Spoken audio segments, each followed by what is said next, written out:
Thank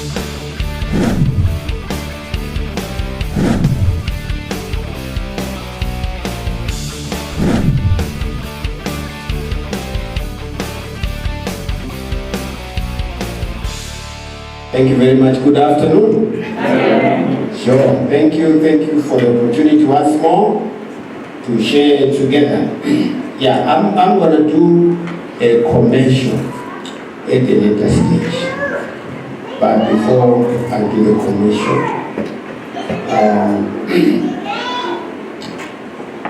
you know that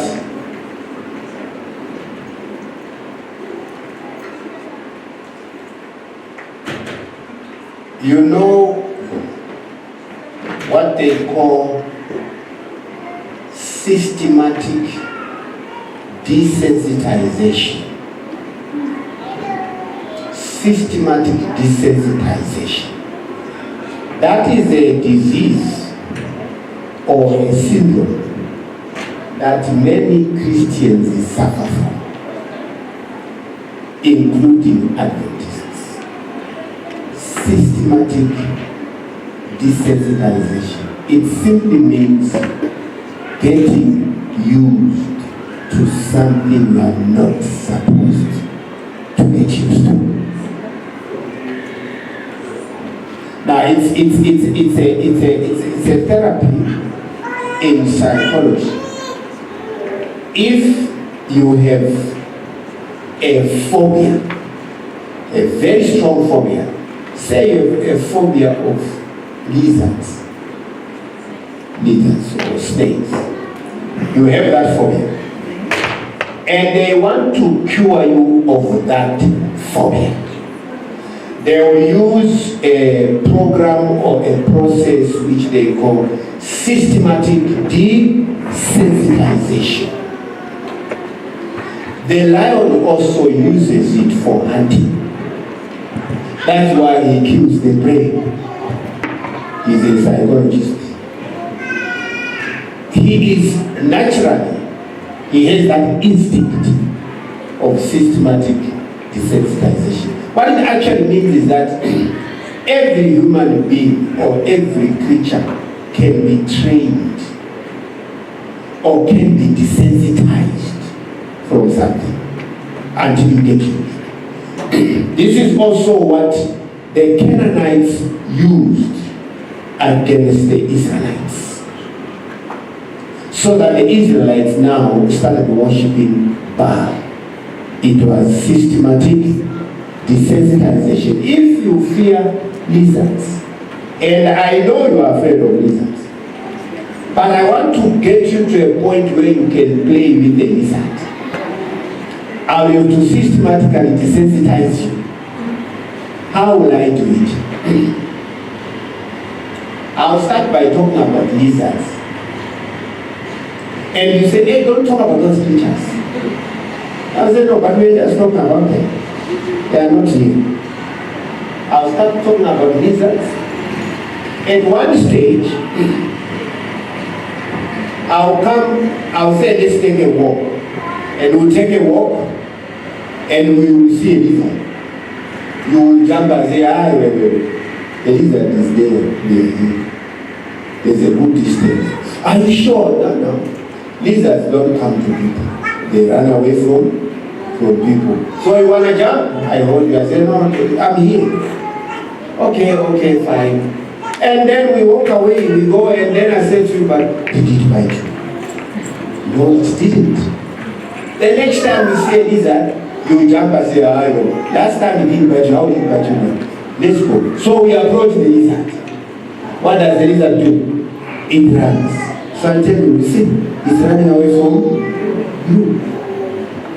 Okay, so lizards, even if I see a lizard, I'm alone, just see a lizard, the minute it sees you, it will run away. What am I doing to you?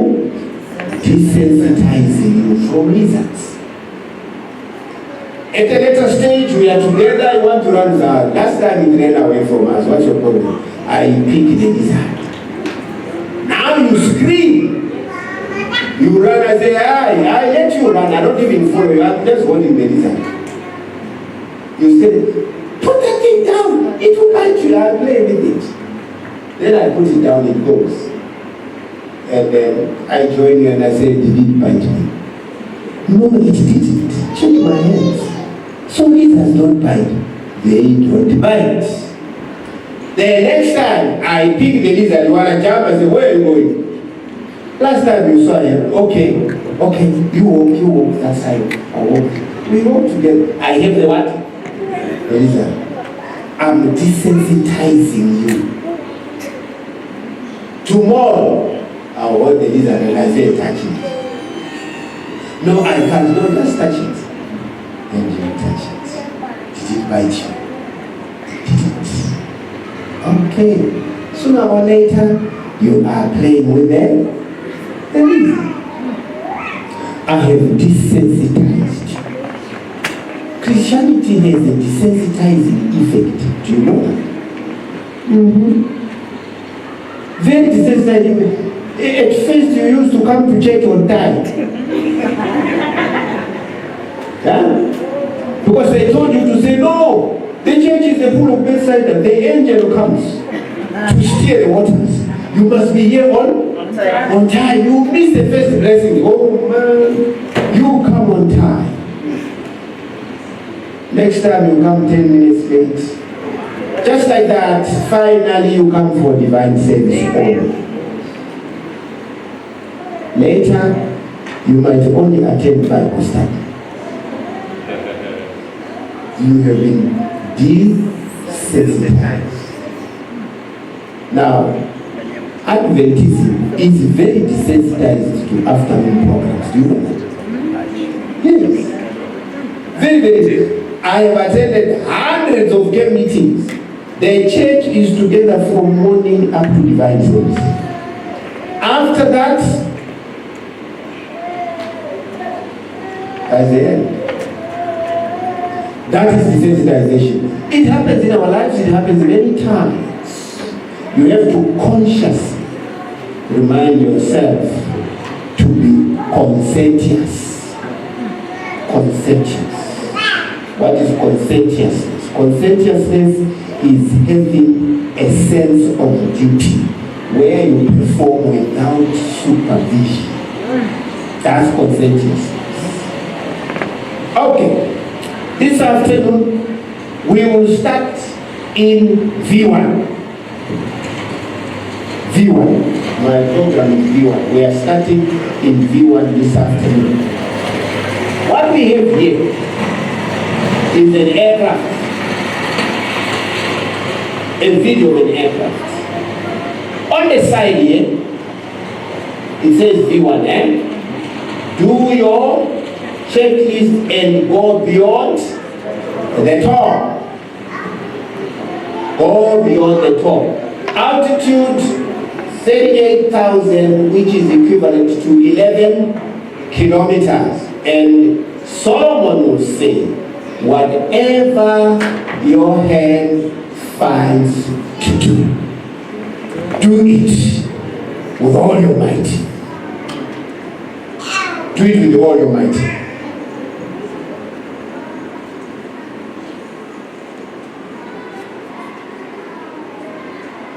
I'm going to play this video. I'll ask someone there to play it. Just click that part on the left side of it. On the left side of the part where you... Good. Just watch. Watch that.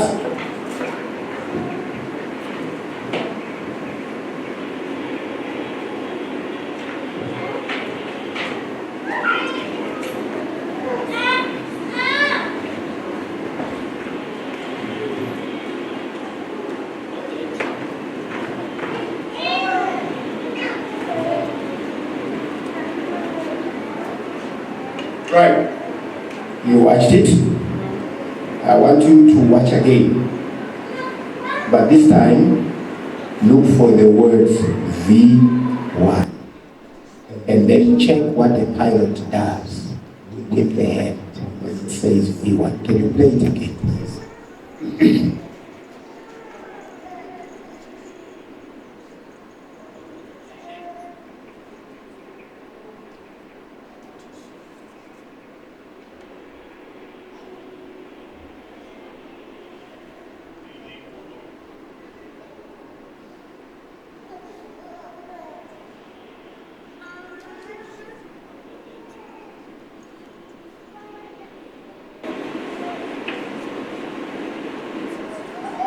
Okay.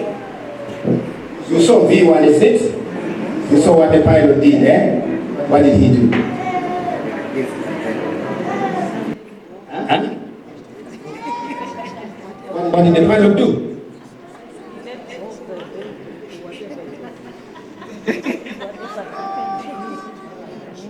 What did the pilot do? Whatever happened. Guys, you are too intelligent to be confused. What did he do? I said, watch the hand. Did that? What did the hand do? Someone tell me, Elder. When he said we want to change, he left. I think he was holding before, but then when he said we want, it's like he changed his hand. Okay. When he said V1, what did he do? He removed his hands from the thrust gear. It's called the thrust gear. Now, you know the super aircrafts, right? You have the 777, the Boeing, at least they are best. Then you have the Airbus A380. It's a super machine. I like the Airbus. I rode it twice. And I was very happy. I also like the slogan. You know what their slogan is? Huh? You arrive when you board. That's their slogan. In other words, to them, when you get into the aircraft, you have arrived because of the luxury and the things that are inside there. Okay? Now, the Airbus A380, I was googling its weight. When fully loaded, it's about 500,000 kilograms of weight. Head or cargo. 500,000. It means 500 tons of weight. So they will know that it's very beautiful. They know that thing. Plus it's fuel. You know where the aircraft carries the fuel? Where? In the wings. Fully loaded, it can go to 550. It can go, I don't know how long it can fly, but I know it can take 16 plus hours straight. Okay?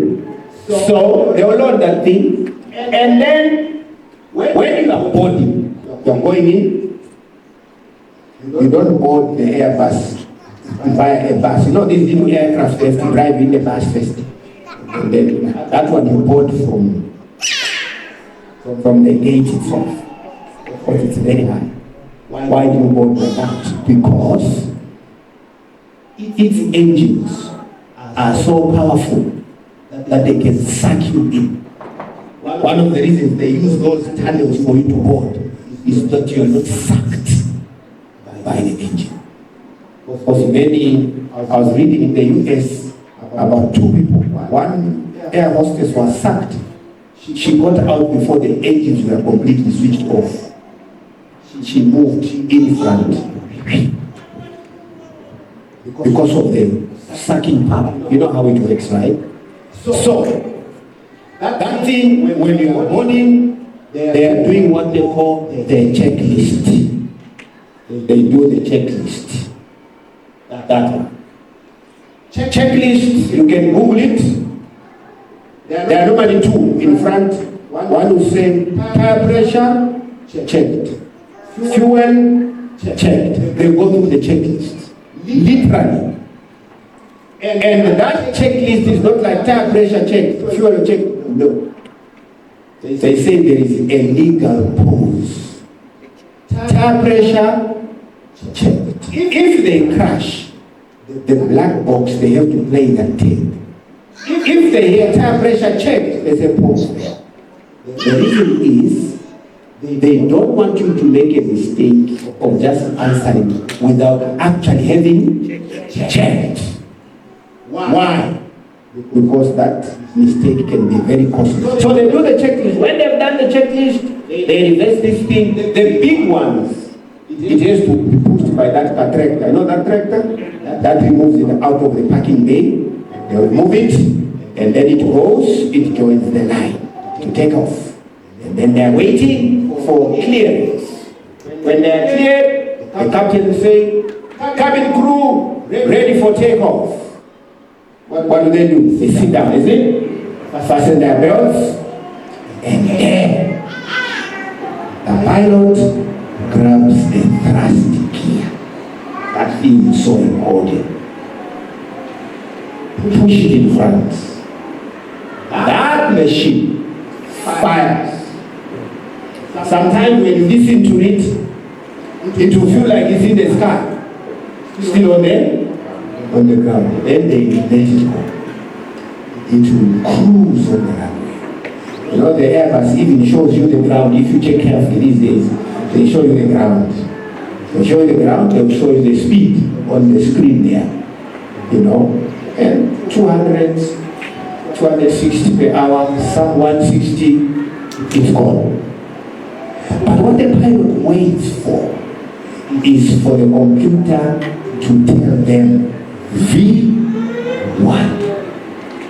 V1. V1 is the speed the pilots calculate first. They take into account the weight, the length of the runway, and everything. They calculate that speed and program it into the aircraft. The aircraft itself will tell them at that speed that I've reached V1. V1 is called a decision speed. It's a decision speed in 2 ways. If you want to abort your flight, abort it before V1. That's why it's called the decision speed. After V1, you are not allowed to abort the flight. Except you lose. While you're on the runway, you lose your engines. You can abort the flight because you've lost your power. But at V1, you are not allowed to abort the flight. You continue for 2 reasons. Number one, at V1, the momentum, you know momentum, right? What is momentum? Insurance. What is momentum? The what? Thank you. What is momentum? This momentum is what, you know, a car has less momentum than a truck. Okay? And one truck driver was saying, you know why small car drivers get crushed by trucks? It's because they are not aware that a truck has more momentum. Momentum is that pushing force. When you are applying brakes on a VW Polo, you will stop that thing in 10 meters because it's light. It stops. You apply brakes on a truck, it needs 50, 100 watt meters to stop because of momentum. So when this machine says V1, you apply the brakes. If thrust and momentum will override the brakes, you will crash. Because at that speed, the brakes are not very effective. Number two, the runway is almost finished. You are safer in the air than on the ground. So V1 is a speed where the aircraft is safe. I'm committed to fly. Not that I'm planning to, I'm committed, I'm going, I'm flying. Don't stop me. That's V1 speed. That's V1 speed. It's a speed. When it has reached V1, you just have to take off. When you listen to these videos and stuff, they will tell you that if after V1 you lose one engine, you must take off. You go burning in the sky, find a way to do what? To land. That's V1. Now, the program I run, even my company in Zambia, is called V1 Enterprise. Because when we start something, we don't stop. We happen. It's written V1 Enterprise. Our slogan is we happen. We do it. And we do it. So I'm saying, in your life, get into your view. You need your own V1 momentum. You know, I applied this thing in Lusaka. I was applying for my title deed. So I was not yet retired. So I went to Lusaka, found myself a lodge next to the Ministry of Lands. So I came to there. And in the morning, I went up. I go to the Ministry of Lands. When they come to open, they find me at the door. First, they ignored me. But after some time, the other day I went there. And I said, okay, what am I supposed to do now? What are the procedures? And they said, no, these are the procedures. Then this guy says, no, sir, come tomorrow. I said, no, I'm not coming tomorrow. I'm already here. So, no, sir, I said, I'm already here. What do you want me to do? Let's do it. He smiled. He says, okay, I'm coming. Then he came and called me aside. He said, you know what? I have observed you coming here. He said, let me tell you how we work with people. When people come here, we tell them, come next week Friday. Come next week Monday. And we see them pick their bags and go. Easy. He says, but you refuse to go. I said, yeah, I refuse to go. I have come to do this and I must do it. He says, okay. I'm just helping you because of that. You know what he did for me? He took me through all the stages by hand. You come to this counter, we ask them, please check on the system, give you this number. They gave me the number. I went to this, go and pay your taxes there, pay whatever your fees. I finished paying. He said, you can fly back to South Africa. Your title deed will be ready in March. So I came back to Bloemfontein. 2 weeks later, they sent me a message. In March, they said, the title deed is ready. I said, don't give it to anybody. I'm going to pick it myself. So I flew back. I got my title deed. The point I'm making is, when you are in fear, people clear the way for you. They do.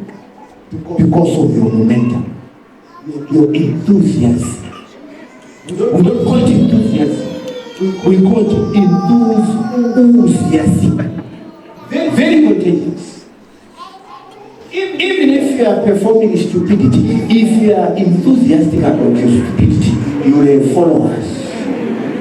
And make money out of what? Stupidity.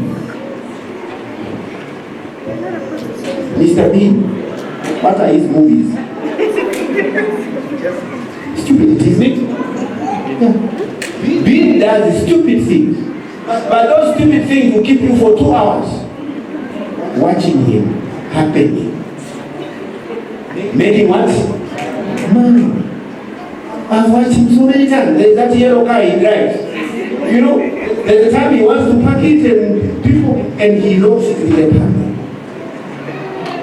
There is a time Mr. Bean wants to jump and swim.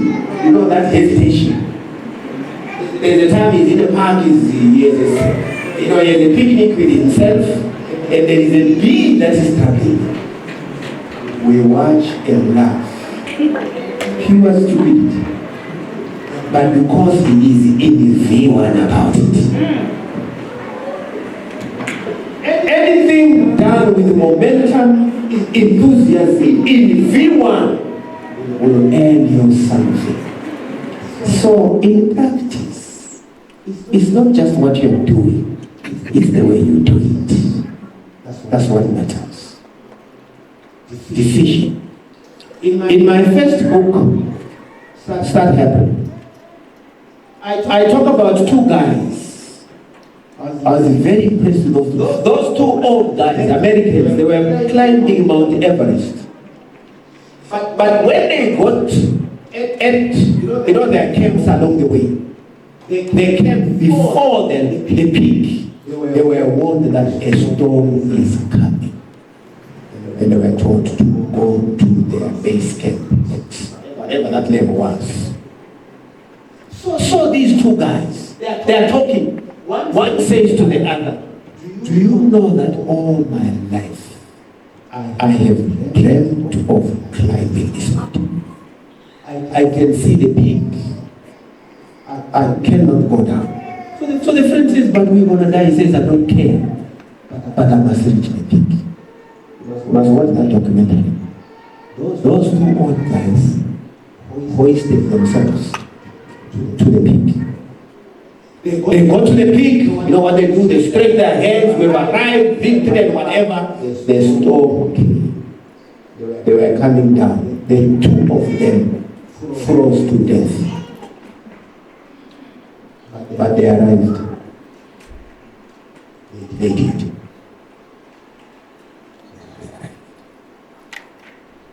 So that's right. When it says, whatever your hands finds to do it with all your might. So get into your V1. I put this here.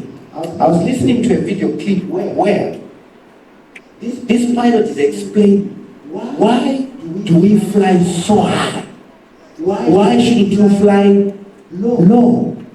Why should you, when you do something, push it to the maximum? It's safer that way. You know what he says? He says the aircraft is designed like a kite, not a kite to glide. He says it's designed to glide. He says when you are very far there is, he says number one, the reason we fly at a high altitude is to go above the storms. Most of the storms are below 12 kilometers and above. Most of the storms. So it says, one, it's safer there. Fewer storms. Number two, the air is thin. So you are more economical. In other words, there is little drag with the air, little resistance. So you fly better. Number three, he says, should you lose your engines, not an engine, your engines, you are safer higher than lower. Now listen to what science says. You are safer higher there than lower. How? He says, when you are 40,000 feet above the ground, or 12,000, 12,000 meters, which is 12 kilometers. This is what happens. He says, for every meter you lose coming down, you can glide 20. Are you following me? For every meter you come down, you glide 20. He says that gives you room to look for an airport for emergency landing. And he says, especially if you fly in Europe, where there are so many airports, you can easily cover 100 kilometers or so to find an airport, or 60 miles. You find an airport, you put that thing down. It can land without the engines running. It's designed that way. But if you are flying low, you lose your engines. Gravity will deal with you. So, what principle do we get here? Do you know that we guys who attempt to do stuff mediocre, when we crash, we are out of business. Why do the super rich stay super rich? It's because the way they do things, they push to the maximum. With us, a little thing comes, it wipes your bank account completely, and you only have one account.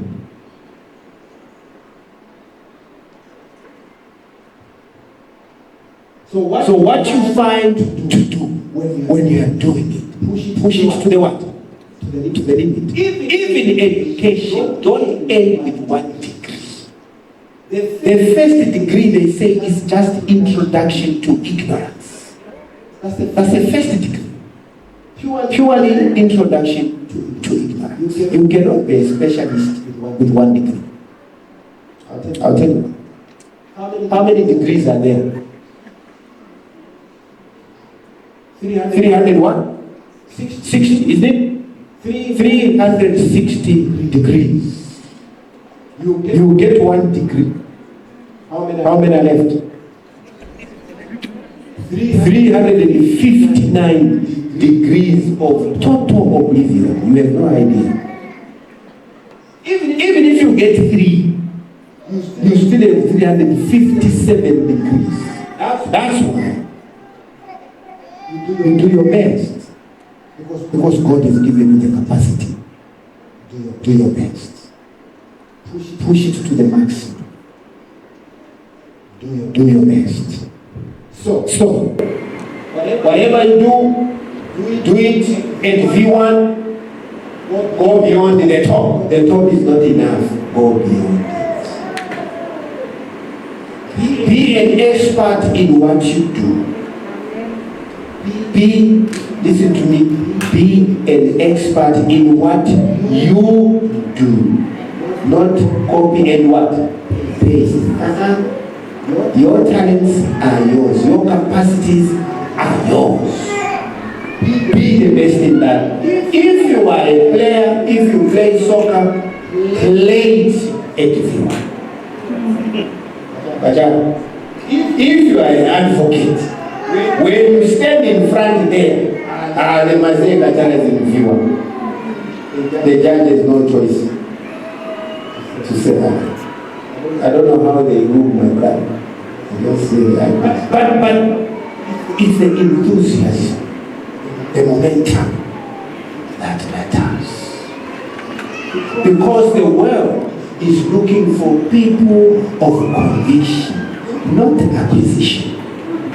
If you are convinced of an idea, they will run behind you. That's the point I'm making. So what you do, push it to the maximum. Let's see if you can move. All right. That's a rocket. That's a rocket. Velocity. 9.8 meters per second.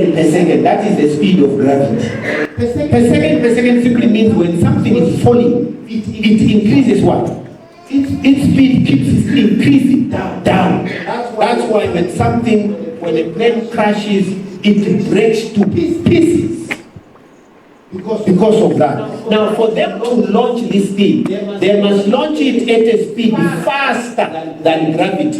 That is 11 meters per second. This thing can weigh as many as more than 1.5 million kilograms. These boosters, they carry more fuel when they launch, because they must launch it at what they call escape velocity. The speed that will go faster than gravity. That's what they launch. And I also talk about poverty, escape velocity.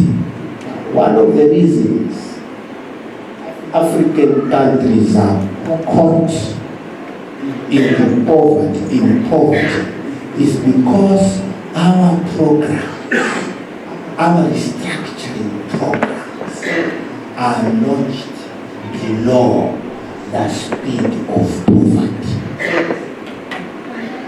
Because poverty is a what? A speed. It is a pulling force that will suck you down. And we launch our programs lower than that. We are not going anywhere. That's why we keep restructured. Which country in Africa is not restructured? Almost every country has an NDP, National Development Plan. Has this and that. But where are we? Sometimes we measure our economies.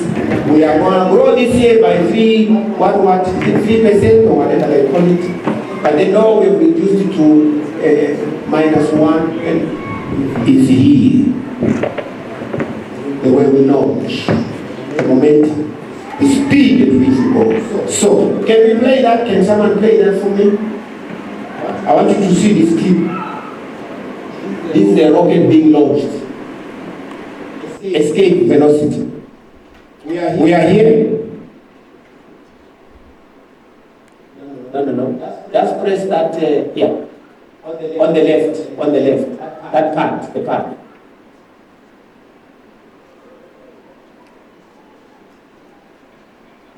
There we go. Just watch that thing. Unfortunately, you can't see the sound.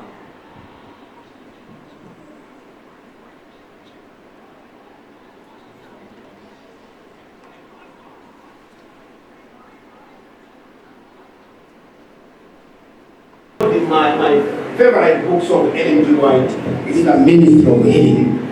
Here, look at what she says. Men of stamina are wanted.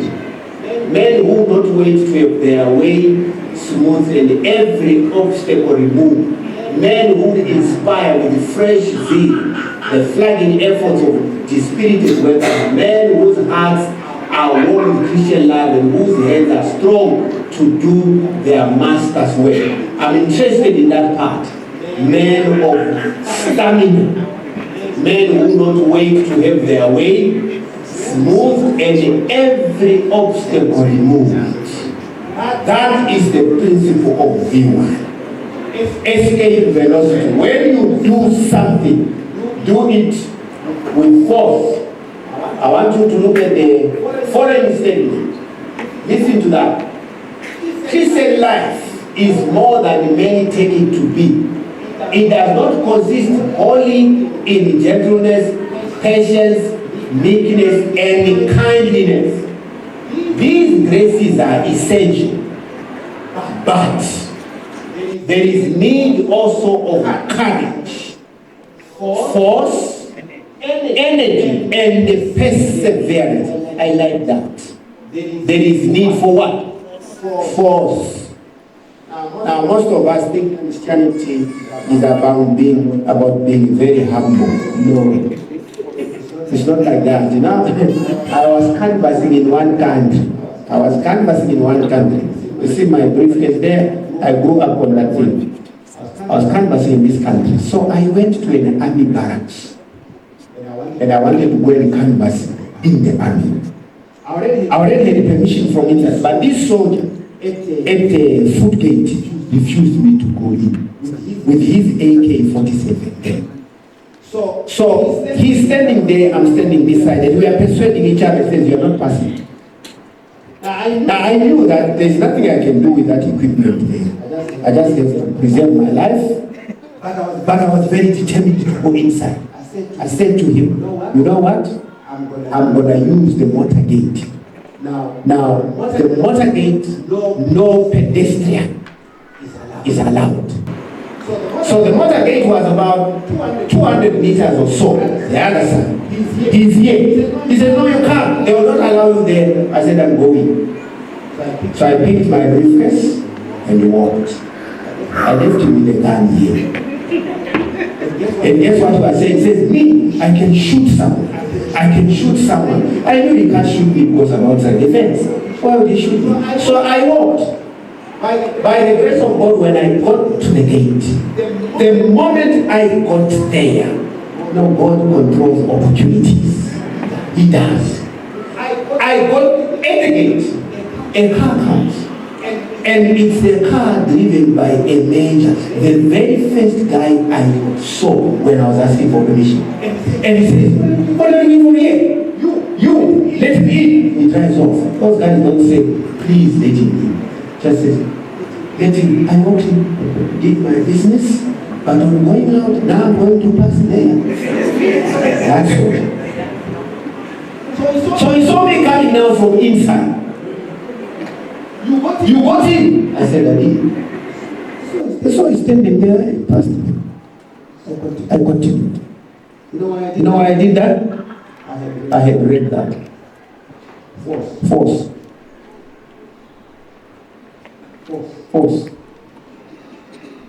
I like that. It has carried me through, but not careless force. But there is need also of courage. Force. Energy. Joshua chapter 1. Remember what the Lord tells Joshua? He uses two words. He says, be strong and courageous. Now the Hebrews explain. I think it's Chazak or Chazak and Vimat, the meaning of the Hebrew. They say those words simply mean you can be strong, but no courage. You are useless. The two must go together. Be strong and courage. It is the courage that helps you implement strength. That's the difference between the lion and the elephant. The elephant is far stronger than the lion, but it doesn't have what? Be strong and courageous. I like that. Force. Get into your V1. The chains of conditioning, too light to be felt, too strong to break. We get conditioned to situations until it becomes a habit. In the morning I say, cut the what? The branch. This afternoon I'm saying, break the chains. Break the chains. What is it that has conditioned you that you can't make progress? Something you are used to. It becomes a habit. It becomes a habit. Chains of conditioning. There's a slide before that. Alright. I like this guy. I'm sorry if I'm going to offend someone, but I'm just using it as an illustration, right? Okay. You know, I've been observing this guy since 2016. Behavior. This guy operates in V1. Yeah, opposite. Where there is a will, there's a what? There's a will. Luke 16:8. Jesus said, the children of this world are wiser than the sons of God. What that means is that Christians who are aided by the Holy Spirit and the holy angels don't operate in V1. We've got to push them. I think we are spoiled by the word appeal. You have to appeal to them. In the corporate world, they don't appeal to you. You work for a company where they appeal to you? No, you gotta do your obligation.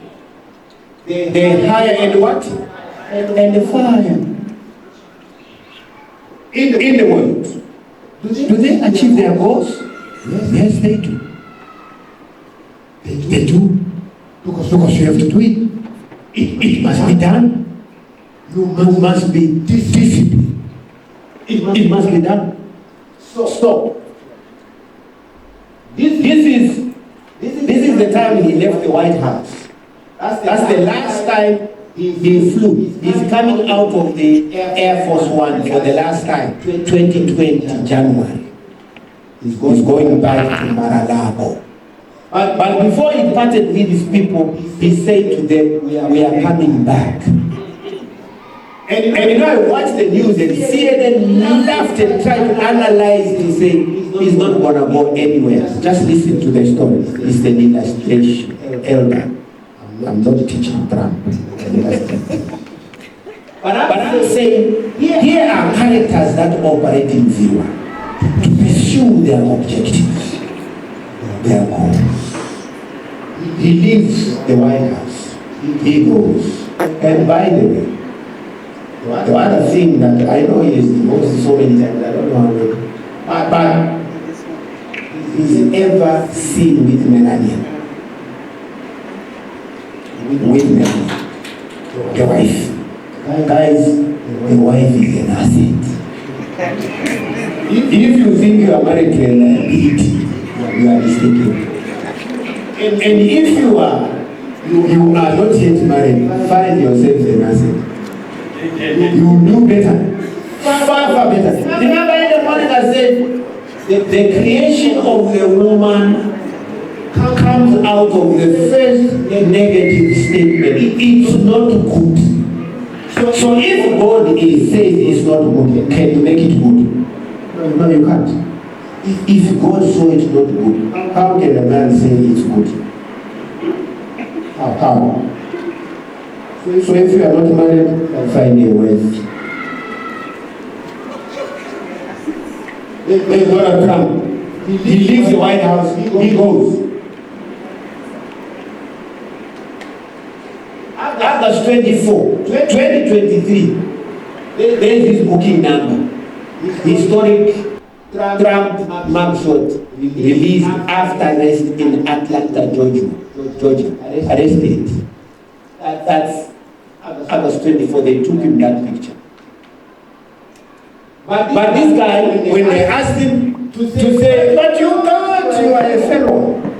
He says, I will remove you from the prison cell. He said, if you lock me now in, I will still campaign from there. And they were debating what the Constitution does. It allow him. They said the Constitution doesn't silence him. He can win from prison and pardon himself. Yes. Momentum, the momentum of this guy. His V1 momentum broke the chains of stigma and public slander. Hey, you know, they were doing statistics of how many times the Democrats will mention the name Trump. When Kamala Harris, may her mind rest in peace, not her soul, may her mind rest in peace, she did her best. She stood up to speak. In her speech, she mentioned the name Trump 150 times. One commentator says, they are giving this guy publicity by default.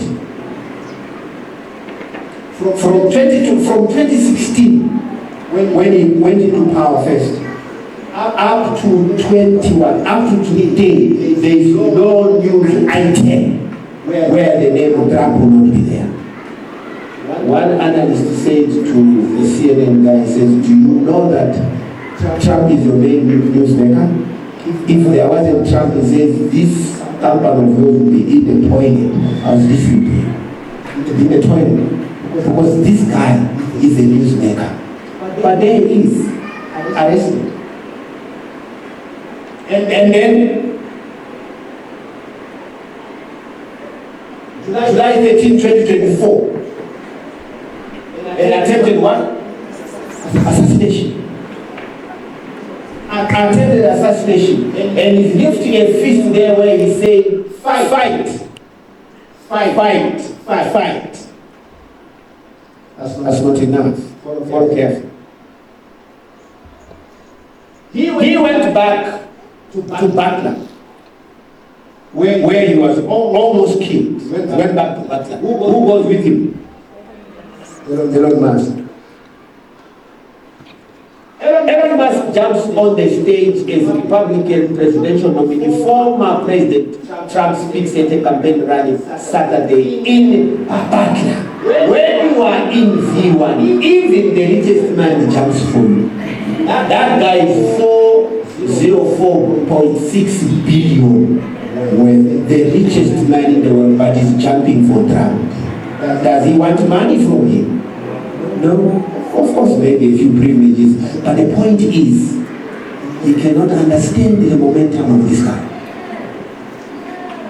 Remember I said, the world looks for men and women of conviction.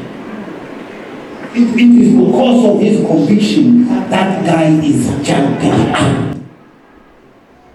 When you are in V1, the world will jump for you. Because the world respects people of focus. It does.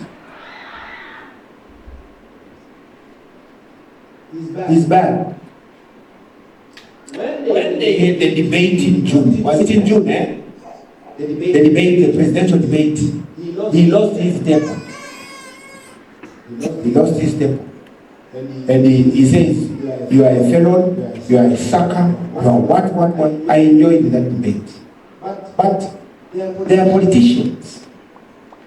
Welcome back. Trump thanks Biden for smooth transition to the historic White House meeting. Welcome back. What am I talking about? The children of this world do their things in V1. Do they break through? They do. I don't care whether you say they are evil, but they succeed in their things. That's the point I'm making. They succeed in their things because they do them with their might. They go beyond the top. And what do we do as Christians? Trial and error. Trial and error. Always starting afresh. Always starting afresh. How many times look at January 1. Resolution, isn't it? I normally walk in Bloemfontein, there's a hill called the Anapoin. January 1 is full. The church in January 2, it's full. Men and women are huffing and puffing up. And I once told a friend, he said, these are resolutions walking down. These are resolutions. But come March, they've lost momentum.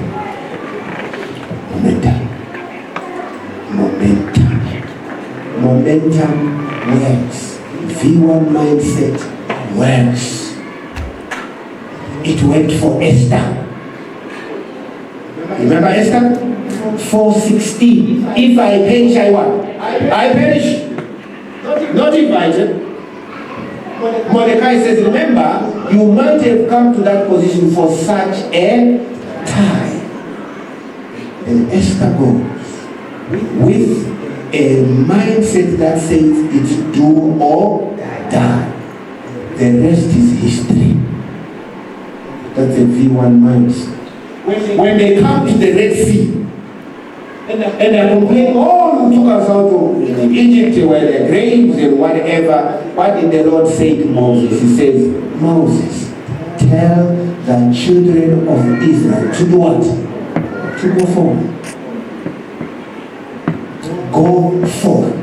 Daniel Lapin, a Jewish rabbi, he says, press forward, even if the way is not clear. Press forward. I wish I would tell you my story. It's a long one. But press forward. Welcome back. The guy is back in the White House. For you to be in V1, you must have a locus of control. External locus of control, puppet purpose. You are not in charge. They are in charge. Internal locus of control, in control of responses to life, self-directed, independent, and accountable. Accountable. You cannot make it in life unless you learn how to be accountable. What is maturity? What is maturity? Maturity is to be accountable. A mature person is accountable. What is being accountable? Being accountable simply means this. If someone something happens, and you know it carries a blame and consequences. Many instances you wanna go out and not be accountable for that.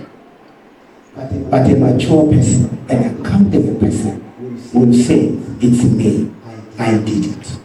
These are the reasons for which I did it. You can now pass your judgment. That's accountability. The world would be better if we were accountable human beings. But the world is not good because no one wants to take responsibility. That is what breeds corruption. Lack of accountability. No one wants to be held responsible. Everyone wants to find a loop. Internal locus of control. In control of responses to life. Self-directed, independent, and accountable.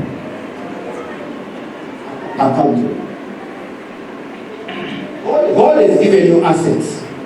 I thought you need to see this. God has given you assets. You see the age here? 93. This guy is 93. He's married. Astronaut Buzz Aldrin marries on his 93rd birthday. That is his bride. 93. The man is getting married. In the African culture, it's a taboo, isn't it? Yeah. Because in the African culture, we already regard him as a corpse. It's only that it's moving, isn't it? But it's a corpse. But in other cultures, you only expire when you are no longer breathing. In other cultures, you only expire when you are no longer breathing. Now, this guy, health is not everything, but without good health, everything is nothing. Everything is nothing. What point am I making here? The point I'm making here is that, you see, there's a book, Your Health Body. They have done a research. They say, your skin cells, this lasts for 30 days. Every 30 days, you have a new skin. Because when you bath and wash yourself, you lose a lot of skin. Though you don't behave like a snake, but you lose a lot of skin. Your red blood cells, they last 120 days. You have new red blood cells. That's why when they test you for HIV, they'll give you a period to test you again. Your liver lasts 42 days. You have new liver. White blood cells, they last 365 days. The white blood cells. Your brain neurons will last for 90 years. 90, that's why we can ask you what happened to you when you were 7. You tell us. They don't die. They only increase and increase. They will last for 90 years. Unless you suffer from Alzheimer or anything. But if you don't have such stuff, you are good to go. 96, you can be sharp. Queen Elizabeth, before 3 days before she died, she endorsed Liz Truss as the Prime Minister. 3 days before death, she was in her sober mind. It's only the body that failed. Now in Africa, what happens? What happens in Africa? People expire at 65. Expire. You start dressing expired. You walk expired. You eat expired. You talk expired. Society says when I'm when playing the grandchildren. But that's your prime time. I've just shown you in other cultures in other cultures. This one is 82. This one is 78. But that's when they rule. And they had Kamala Harris is what? 60. She's my age mate. She's 1964. Competing with a 78-year-old. They had other young guys. But for some reason, they voted for this one. Not only did they vote narrow margin, landslide. What does that mean? I mean, if he is 78, how old are you? How old are you? If you are 50, you are 50. How many years do you have before 78? 28. What a long period. If you are 40, how many years do you have? 38. But you are already behaving expired. You are already discouraged, directionless, spiritless. What a waste of godly resources. What a waste. Guys, let's wake up. No, let's wake up. We are young. Fire. I have a friend in Zambia. He said, I'm 70. I said, shut up. Said, what do you mean? I said, you shut up. You're killing yourself. You are 74. Your friend has just won election. They won 78. And is full of enthusiasm to rule that country. Executive order and after. At 78. You are 74. Shut up. Then I went to visit Betty's house. He says, Pastor, that was a very powerful motivation. You have changed the way I think. I said, yes. You're thinking wrongly. You guys have a lot of life capital. When you go to borrow money from a bank, they look at your first capital, which is primary capital, and secondary capital. Your primary capital is your age. Secondary is the money they are going to give you. You cannot go to the bank at the age of 80 and take a loan you will repay in 10 years. You know what they will do? They will charge you a lot of what? Interest and a lot of insurance. Because they look at your capital. You are descending, right? Those of you who are 30, 40, the bank will give you everything. They look at your life. Even you go for life cover, life insurance. If you are senior, not old, you are not old people. If you are senior, the premium or whatever they call it is high. Why? Because they take into account your capital, your age. But I'm saying, I'm looking at you here, fresh. We don't know what lies ahead of you. Much, much more. The world is bigger than Johannesburg. Are you listening to me? Greater than Johannesburg. You know, when Moses started his career, how old was he? When he started his career, 80 years of age. That's when Moses started his career. At the age of 80. I've talked about that. So, 93, the guys getting married. You are 50, you are 45, you are finished. Think again. Okay, I'm going to have a commercial here. A break. I have books I've written books, guys. The Happening Woman. Those of us who were at the camp there, we saw these books, The Happening Woman. This is for women. Okay? Let me advertise it to you. The Happening Woman. The Happening Woman knows that life is not a spectator sport or a parking lot. She does not sit on the bench and watch the world at play. She's in the main arena of life, in the pool and bush of things. She's not a spectator, but the spectacle.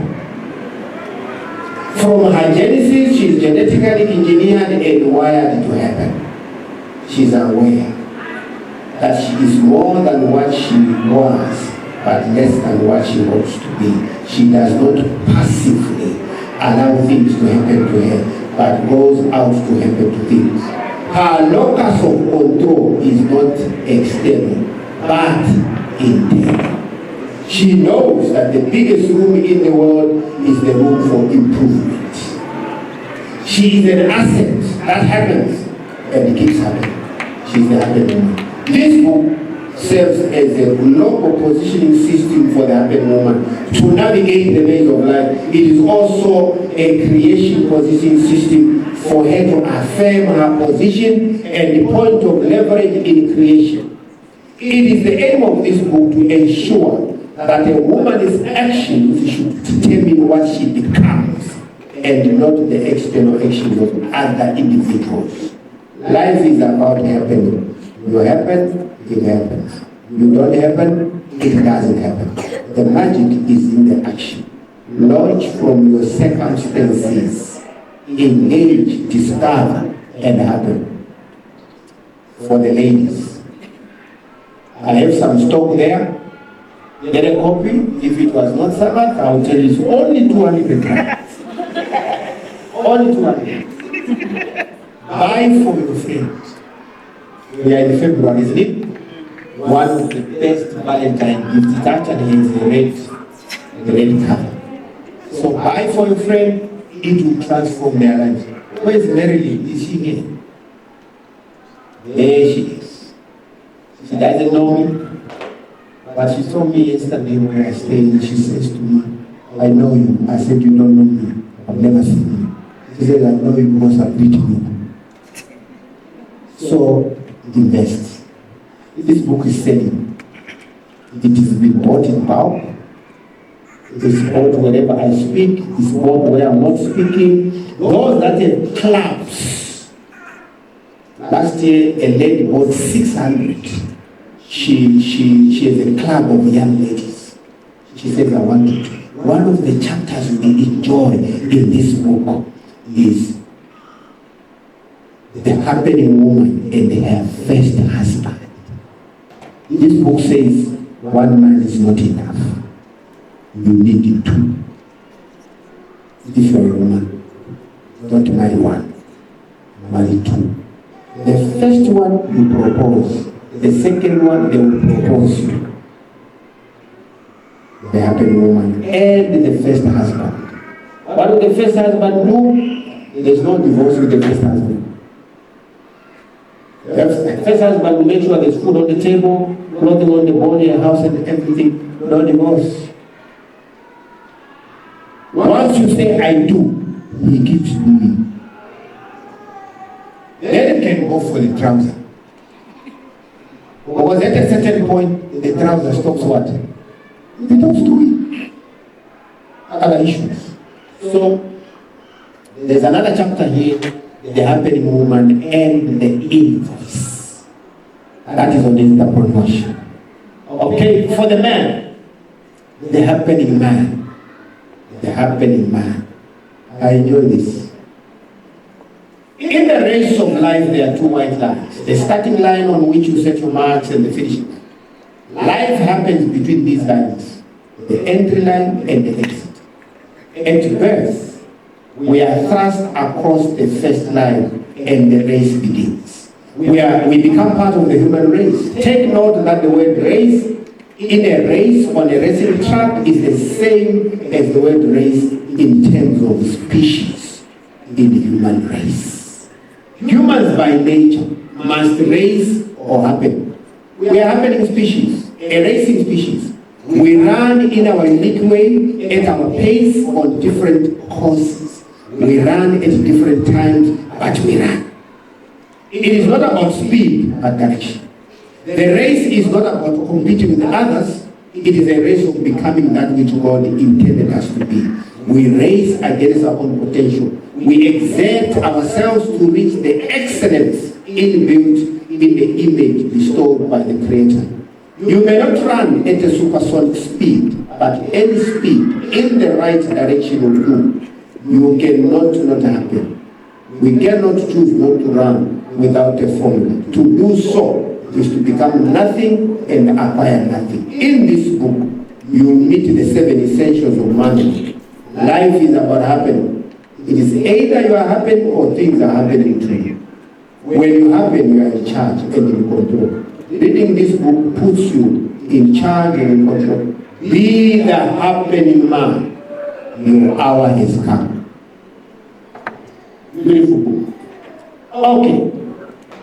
They sell the same price. So when we are done, where's Nobert? Nobert is my salesman. He's the salesman. When we are done, you see that gentleman. You can pick your books. Don't pick one. If your husband is not there, get him a copy. If you have a best friend, next week Friday, right? It's Valentine's Day. Good gift. Okay. Do we have a question so far? I think let's stand up and sing a song, then we finish. Alright. You look at that, eh? This is an experiment. You know, psychologists like doing a lot of experiments. They did this experiment, you know, the cage of conditioning. Dog in the cage, cage in the dog. Caged things are usually sold, displayed, used, or even slaughtered. Are you caged? Are you caged? This is what they did. They took a dog, put it in a cage, and locked the cage. Then they took electricity and shocked this dog every day. They took another dog and put it as a control in another cage. They didn't shock that dog. Okay. After a period of time, this dog will be shocked, but they kept the cage closed. They ran around in the cage and then they just shocked him. After a period, they went to the other cage. They opened this cage first, went to the other dog, they shocked him, he ran out of the cage. They came to this dog, they shocked him. He ran around in the cage. He never left the cage. They shocked him again. He whimpered, screamed, cried, but he stayed in the cage with the door open. The gate of the cage opened. Then they made a conclusion. And the conclusion was, this dog, the body of the dog. Remember, we should also find this book entitled The Body Keeps the Score. Very powerful. The body keeps the score. They say the body of this dog had come to accept that life is painful. That's the way it is. So even if they shocked him, to him, that's life. That's the way it is. But to the other dog, they shocked him once, leaped out of the cage. Because this is not what life is like. Now let me tell you something that is very painful. Condition. You know, those of us who stay in places where there's a lot of trash and garbage, our sources have become conditioned to say life is trashy. I've lived in a few countries. I'm following a small car, a Corona. The guys are eating parish or salsa in those takeaway plastics. They come to the traffic lights. They open the door. There's some Polish and chicken bones. This guy opens the door and puts, no colonizer nothing. He puts that thing down, closes the door. Right in the traffic lights. And drives off. I'm saying, this is on a hard tar. Who will pick it? It's plastic.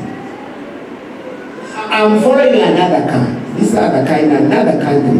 It's a government car. Not only a government car, it's a police car.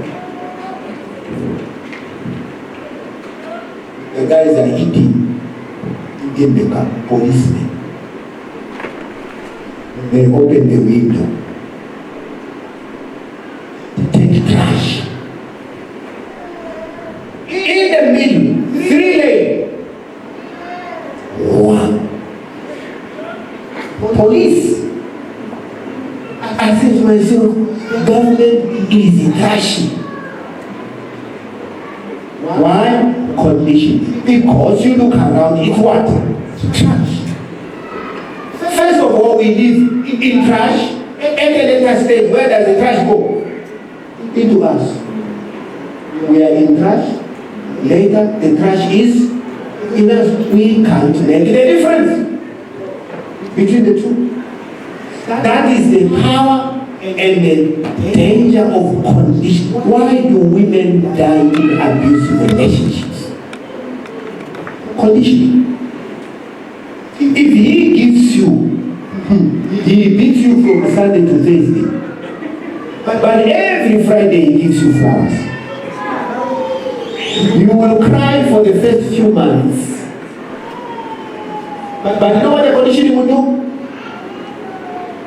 The beating becomes a means to the flowers. If you are not beaten on Sunday, Monday, you begin to ask, will the flowers come? Because a human being can be trained into anything. Remember I talked about systematic what? Desensitization. That is the danger of conditioning. That's why you cannot root out corruption. Once the people are conditioned, it becomes a part of life. Condition. One of the things that has hampered us in our personal growth is condition. When I was in Form 4 in Zambia, I had an American teacher, and he talked about habit, the word habit. He said the habit is one of the most difficult things to break. He says if you take the word habit, remove H, it is still there, habit. Remove A, it is still there, bit. Remove B, it is still there, eat. So be careful of the things you condition yourself to. Some of them, hey, I watched Amy Winehouse. Remember Amy Winehouse? One of the musicians.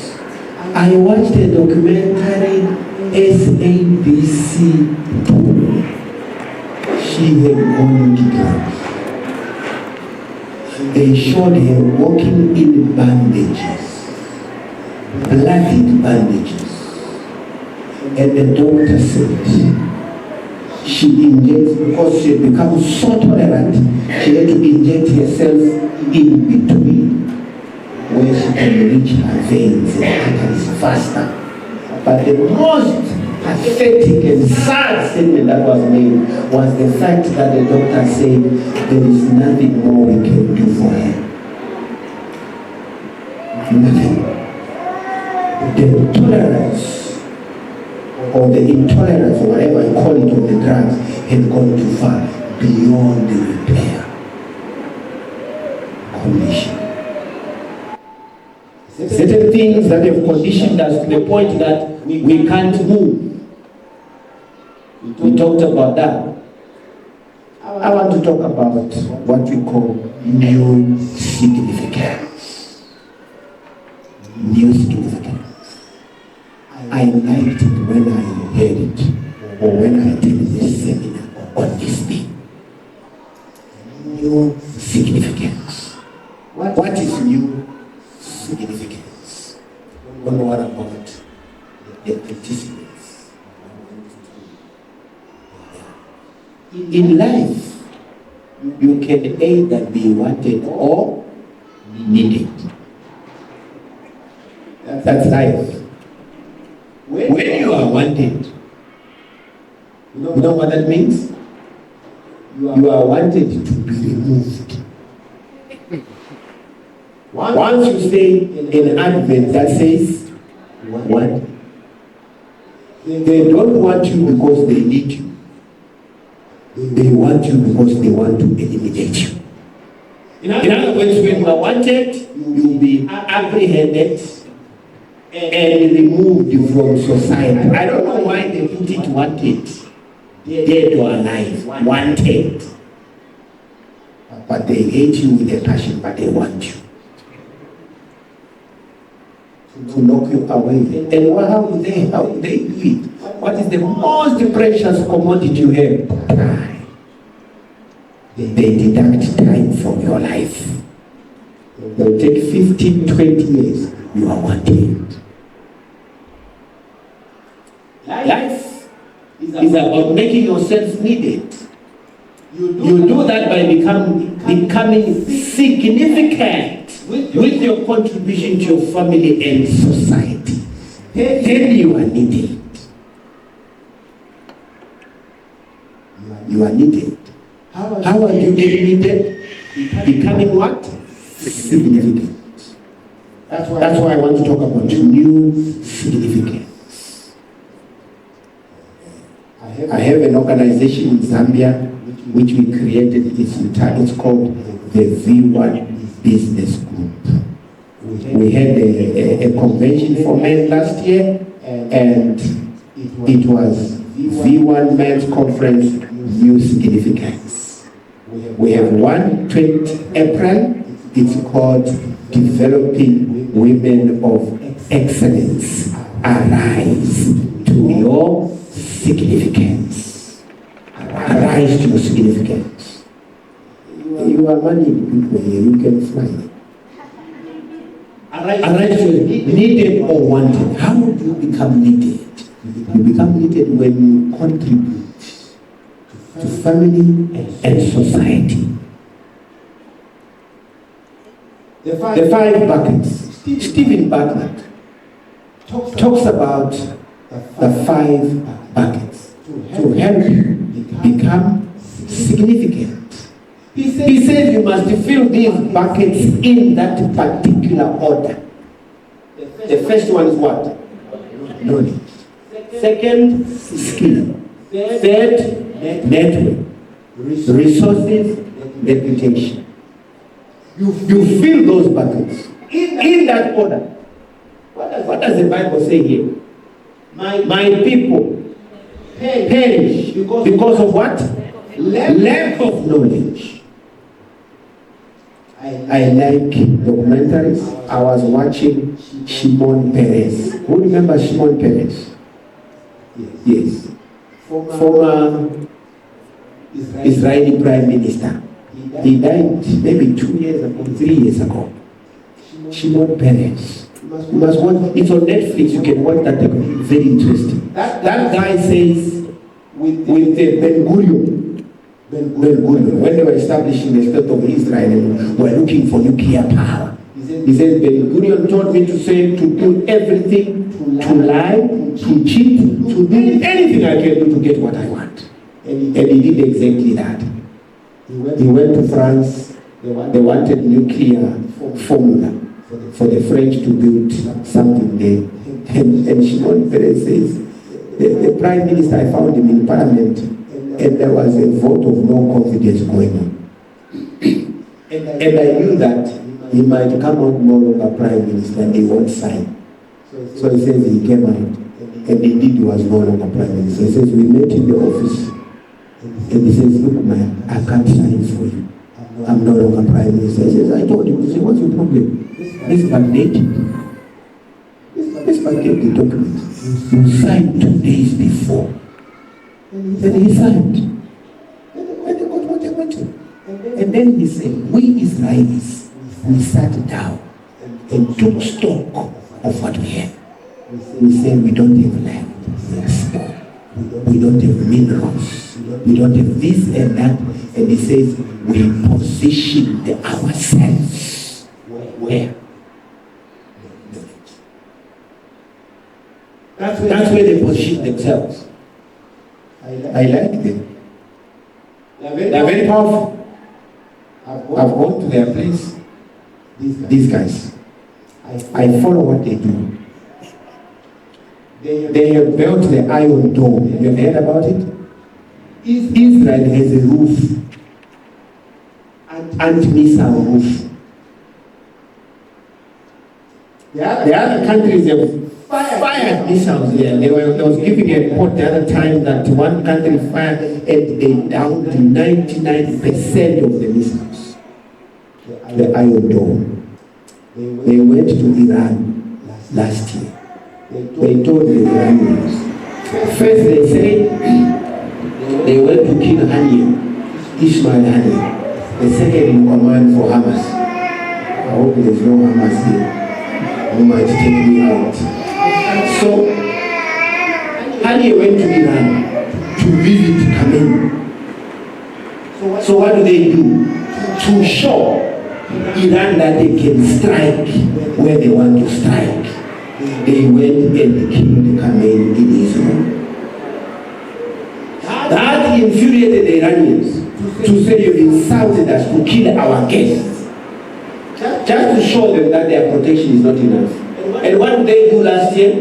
They told the Iranians, we are coming to bomb specific sites. You won't see us. We are coming in, we will do our job, we will fly out. Read that story. They sent about 140 aeroplanes. They went into Iran. They bombed their targets. They flew out and told the Iranians, check your sites. We were there. Last year, they also infiltrated the gadgets. The Hezbollah gadgets. You remember the story? Those guys said, no, don't use cell phones. The Israelis or whatever. So they went for walkie-talkies. What did they do? Then they sent a message and exploded 3,000 walkie-talkies at one time. The world trembled. How did you do it? Shimon Peres says, we positioned ourselves in knowledge. Bartlett says, you do that, it will give you a skill. When you have a skill, your network grows. How? Because when you have a skill, people look for the services you offer and the product you have. So, now what's the problem again? I think it is switched off.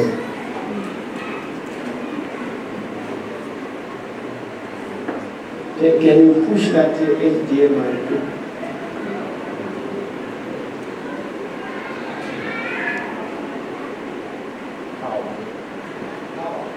Power, eh? Yeah. Oh, power has gone. My battery is gone. Anyway, let's leave it there. We'll continue. Okay. So he talks of the 5 buckets. The first bucket, knowledge. Start with knowledge. There's a video clip that has been circulating to what do billionaires do. Have you seen it? They read. Then they ask this guy, say, but why do they read? He says, billionaires read because in reading you might get an idea that is worth $1 million. One idea. One writer says, reading gives you what they call extra scenario thinking. extra scenario thinking. In other words, you live here in Johannesburg. Your mindset is Johannesburg. But if you read, you think like an Australian. You think like a New Zealander. You think like a Canadian. You think like an American. Where to get it from a book? But you're in Johannesburg. That's extra scenario thinking. When I was a publishing director, I did an experiment. I went to exclusive books. And I just wanted to see the type of people. Normally when I'm in Johannesburg, I stay near East Gate there. I stay easy. And I spend my time at Woodward Gardens in exclusive books. Saturday night, like tonight, people are coming and I'll see them walk out with books. I sat down, guys, and I observed the species that buys books. We are not there. I'm being honest. We are not there. We are not there. I went to East London. I did the same. I went to Port Elizabeth, Green Cross Hall. I checked again, not our species. Our species, where are we? Playing white music. Good listeners, poor readers. I've checked all over. I had the privilege of going to Madrid to a book show. Are you listening to me? A book show. 8 days. They have booth after booth of all gadgets. Book show. Then I went to a bookshop that is 6 stories. Books. In Madrid. Volumes after volumes. In Bloemfontein. One day I bribed my children. And it has worked. I said to my children, let's go to exclusive books. Choose a book that you want. I'll pay you 100 rands if you finish the book. Are you sure? I said, I'm very sure. Let's go. So we went. They chose their books. I said, you finish the book? 100 rands. It's my money. I'll pay you for the book. And I'll pay you for reading it. They read the books. When we went overseas the other day, I saw my children in shops. We got to this city, they were looking for books. Now, I was with my daughter yesterday, and she was showing me a video, packing her room. Man, she reads 500, 600 pages. Books. What does reading do? I'm talking about knowledge. What does reading do? Guys, we have not arrived. We have not arrived. Researchers say there's a difference between watching and reading. When you watch, the brain operates at 50%. 50%. Because everything is done for it. When you watch. When you read, your brain becomes Hollywood. That's where the movie is being acted. That's why when you read a novel, you see it happening, don't you? When we grew up, we used to read James Hadley Chase. Lay here among the lilies, one bright summer morning. You know, we take those books, they're there to be banned. Very addictive. The teachers teaching were written under the table because you don't want to. This movie is written, it's big, and no one stopping. What does reading do? When you read, reading forms pathways in your brain. It makes your neurons grow. Your ability to process thoughts improves.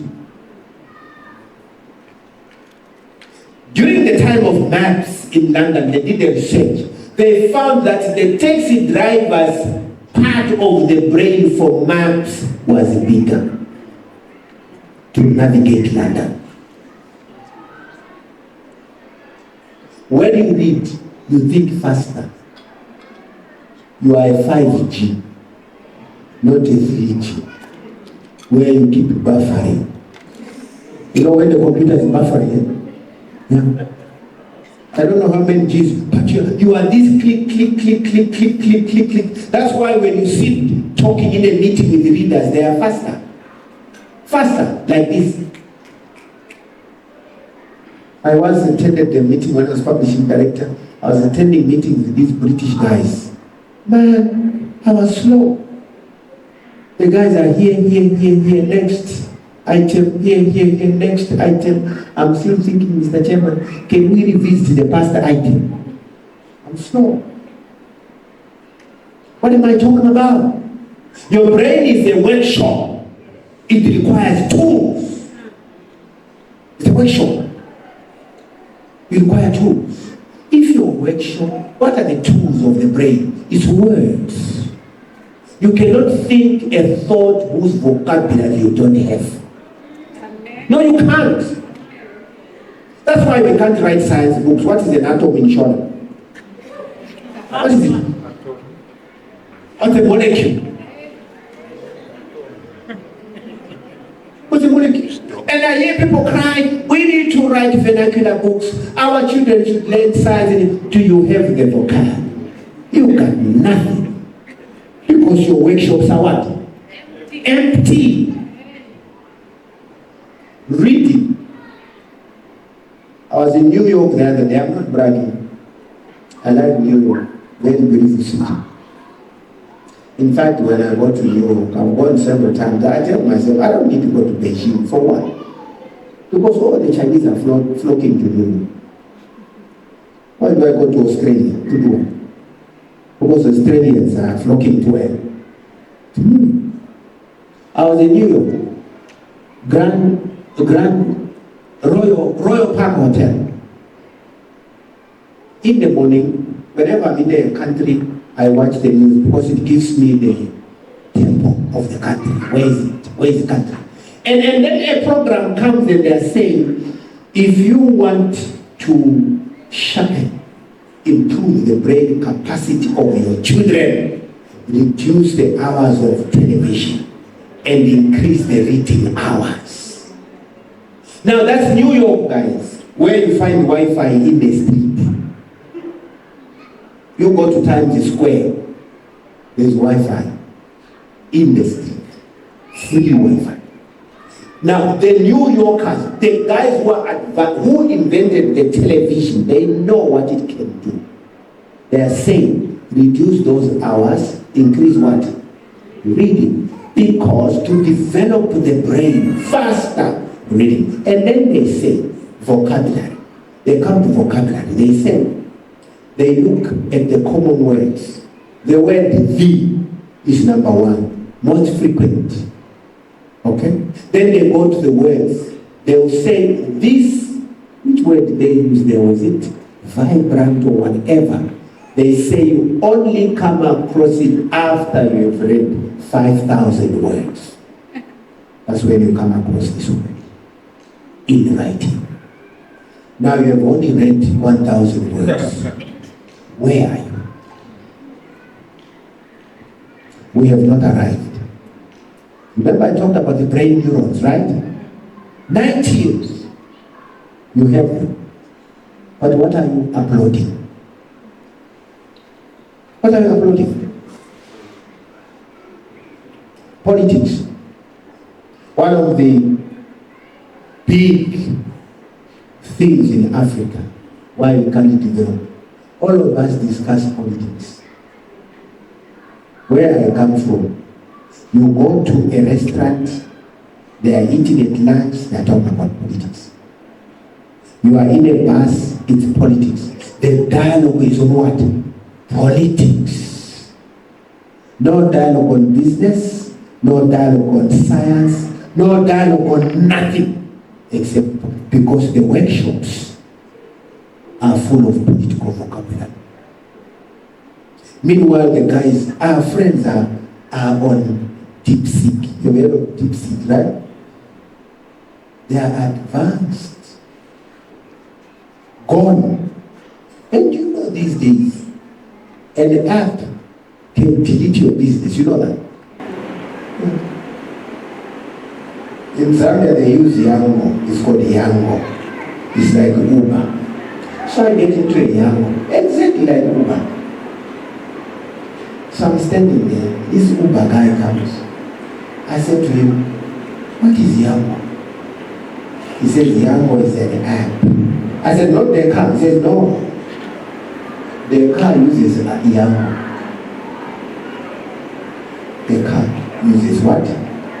I said, who's the owner of Yango? He says, it's the Russians. I said, come on. You mean the Russians are driving these cars in Zambia? He says, yeah. For every fee that you pay, they take 17%. The Russians. It's a Russian business. They are sitting there in Russia, but any Zambian watchers. What did they do? Oh, my friends.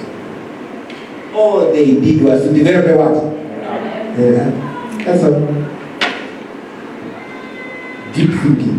They just sat down, went, developed an app, so the app make money. All they do is to improve it.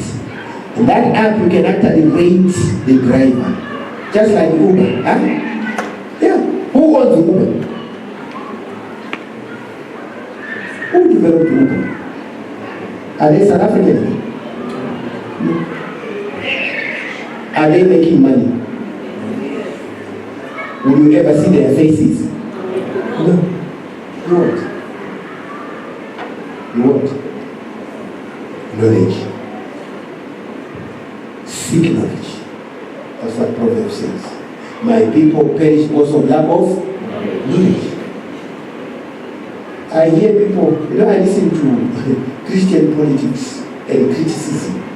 When they criticize the white people, they colonized us. Let's decolonize the church. And all that stuff. I listen to that. And I'm saying, guys, sit down. The very gadgets that you are using to criticize them, they made it. Don't you see that contradiction? You are posting TikToks, videos, you are using Facebook. Is Facebook yours? Is it yours? But you post rubbish on Facebook to criticize the person who designed and developed it. But they are making money, they don't mind your trash. As long as the money is what? It's coming. You fly to go to conferences and you insult them, you fight them. After that, you are getting into their aircraft. To fly to where you came from. Did you manufacture it? They know what is the priority, what matters. I've heard this phrase by presidents. Keep your country while we keep ours. Your hard currency, what is it? The dollar, is it? Oh, they'll let you shout. They knew it was the first time I got to know you. I thought of those statements. I said, I think these guys are laughing at presidents. Because we are keep your country more than 100 years behind. While we keep our those guys. Knowledge. The position is in knowledge. The dollar, is it? So position was ever let you shout. Get knowledge. It was the first time. Imagine you. Even ourselves. Those statements. I said, a preacher comes to the 1 million words. Because we are in some countries that we are more than 100 years behind. And the maximum is 500 knowledge. A position is 1 million in words in the workshop. So he can express himself very clearly. But you have to imagine even ourselves. 50%. A preacher comes to us with a vocabulary of 1 million words. And we are going to interpret it. I once asked the chauffeur in the free stadium, maximum is 500. What is the window in the soup? It's 1 million words. in the workshop. What's a window? He can express himself very clearly. For sure. What is a window? Compress it into power. A window. 50%. You are joking. Insurance. I once asked my friends in the first day. I said, what is a window in soup? So it's not the origin. What's a window? Let's go. What is a sugar? A window. What? Sweet. Just because you put a G there, it shows yours. It's not. It's got an African. Do you know what that means? From African. So it's not the origin to me. It's not the origin in us. Our workshop, what is the sugar? Don't have that. No. What? Sweet. So just because you put a G there and you think it's yours. Your format will determine your ability to process. You know what that means? Thoughts. You cannot think thoughts whose vocabulary you don't have. Our workshops don't have that. But when you read, you have extra scenario thinking. So reading is a stimulant. Your vocabulary is not necessarily what the writer is telling. Your ability to process it will trigger a chain. You cannot think thoughts whose vocabulary you have. I call you can't. My wife, my son, my daughter. But when you read, I tell them my stories of what I want to tell them. He said that. Read tells me. My son says, oh, support me. My wife says, oh, it's not necessarily what the writer is saying. And the last part says that it will trigger. You have too many chain of words. When I retire, I call them. He says, yes. My wife, my son, too many moving parts. Let me see. I tell them my stories. Oh, this is what I want to do. This and that. For them to keep answering. My son says, oh, support you. My wife says, oh, support you. Pay close attention. And last piece says that there are too many. You have told me everything. Reduce this to manageable. Because you know, I had so many plans that I wanted to do, but it dawned on me. And then she says, you know what's going to happen? Because of lack of attention and detail on them, they will start what? Story else. Now, you'll be forced to take some of your projects. You start to fast. Finally, everything will stop. Don't have too many moving parts. Because you know, I had so many plans that I wanted to remember, but it's dawned on me. And then she says, you know what's going to happen? Because of lack of attention and detail on them, they will start what? To correct. Now, you'll be forced. That's my daughter, some of your projects. She's a counselor, is 59 years old. Finally, everything will stop. And guys, many I saw this. Too many people. Some I watched them and they don't like it. You can't afford. I told myself, drop some. You don't even get. And to correct. Then I'm saying to myself, that's my where did she get that knowledge? She's a cousin, she's 59 years old. And guys, I saw it. Not too many people. Some I watched them die from the skin. What you have. And I thought to myself, because you have a skin, people look for you. And they look for you. Then, because you have something to offer. Because the way you see your skin. From your skin, what comes next? The network. From the network is what? Resources. The higher, the bigger your network, the more resources. From a skin. Because those that move for you for a skin, what you because of a skin, people look for you. It's 2000 because of something.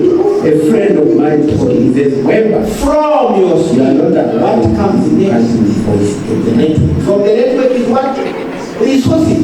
The higher, the bigger your network, the more resources. He says, man, when we invoice those that work for you for the skin, you invoice them. You pass the bill. Now, in 2000, just in now, a friend of mine told me, he said, Mweemba, for the ladies, you are not alive if you can't invoice them. because it's you carrying all the bills of life. He said, man, when you invoice, you pass the what? Yeah. The big invoice. You pass the bill. Now, just think down to me. I want to read something for the day.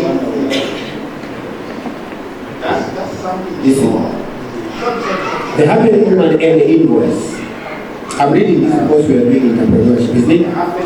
Just one. And when we grow up and reach school age, we are marshaled to school.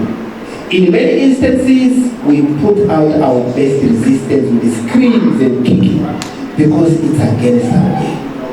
At that time, our heads are still congested with play.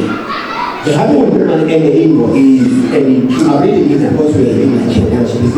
At school, we learn how to read and write. When we grow up, generally spend 7 years in primary school and 5 in high school. We may spend another 4 years doing the first degree. Screams. The ambitious ones proceed to postgraduate school then at that time, our heads are by this time, we have written many paper documents intending to examine and research.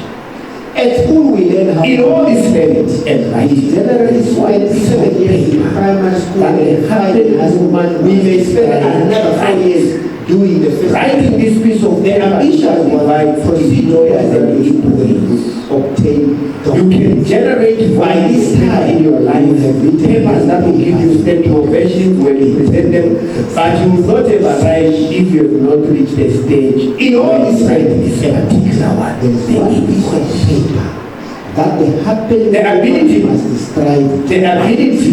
Writing this piece of paper is what shows by from an ownership of employee and business. It shows the generated volumes of paper in your life, papers that will give you standing ovation when you present them, but you will not ever write. Money comes on two main pieces of paper, where invoice or the invoice. Those who write the invoice, the ability who issue pays, the ability.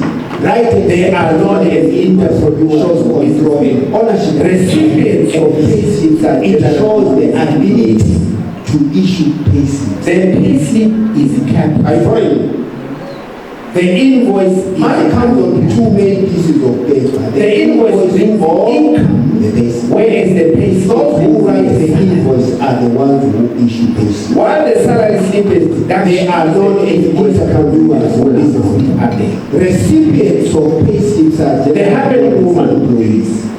Looks for opportunity and strives to join the invoicing plan. The invoice is everything. The invoice brings income. It has become a common sight to see people toy with placards. While the salary slip is reductions, the invoice comes with the full amount. They block streets or embark on mass stairway. They happen to pressurize the employer, look for opportunities and strive to join. Embarking is legalized strikes and protest is a legitimate form of demanding remuneration. It has become a common sight also indicative of the inability to write the invoice.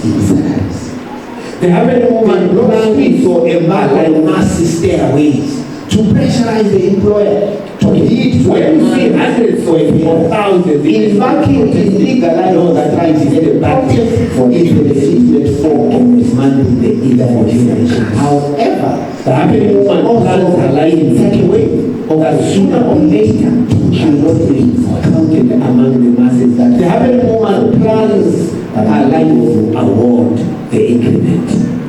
It does not come.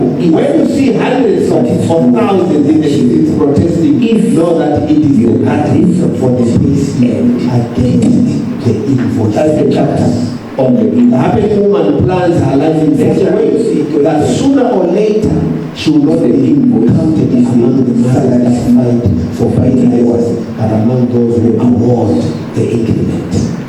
It does not come easy. You have a doable and achieve of your knowledge if you are resolved and do it.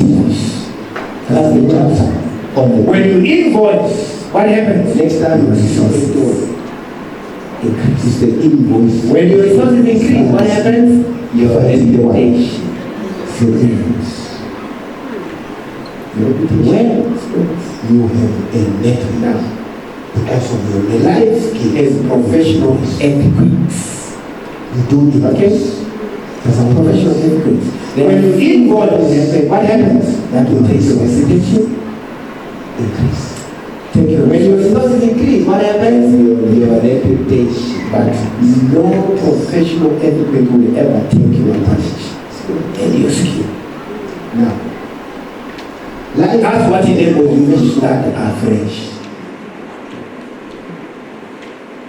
New significance. Here, touch it. I'm closing it. Touch it.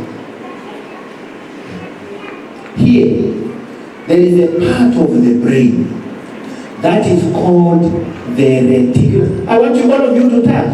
Don't feel bad. Man, touch it here. Nobody. Touch it. Here. Here you have what we call the reticular activating system. The RAS.